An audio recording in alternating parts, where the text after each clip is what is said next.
大家好，我係中原地產沙田第一城分行 Benny Wong。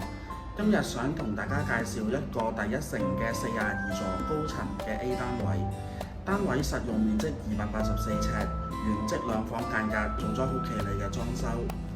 單位而家業主係準備放賣嘅，單位坐向西南，望到城門河景。我哋而家一齊睇睇單位現狀啊！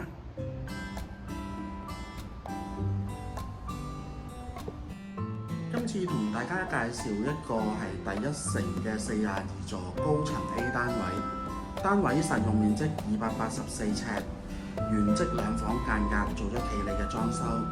單位坐向西南，房間會望到城門河景。我哋而家一齊睇睇單位現狀。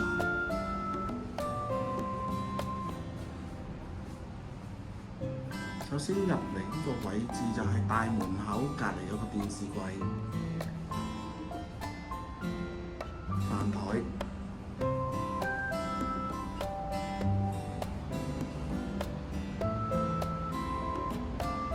廚房都比較寬敞，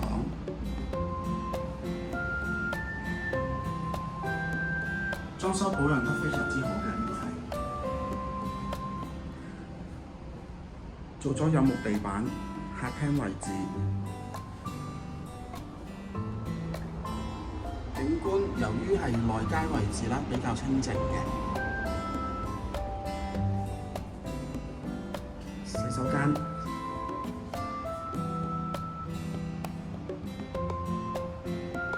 都保養得非常之企理嘅。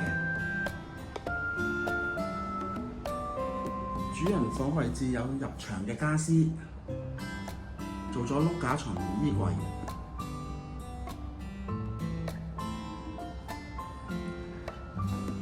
細房呢邊衣櫃同床都齊備啦。景觀方面呢，望返城門河景嘅。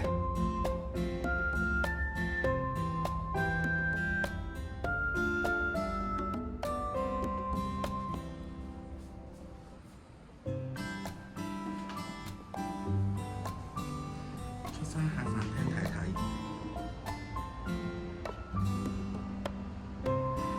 單位都尚屬於係企理嘅狀態啦，業主係放賣中嘅，有興趣可以揾我睇樓，多謝晒各位。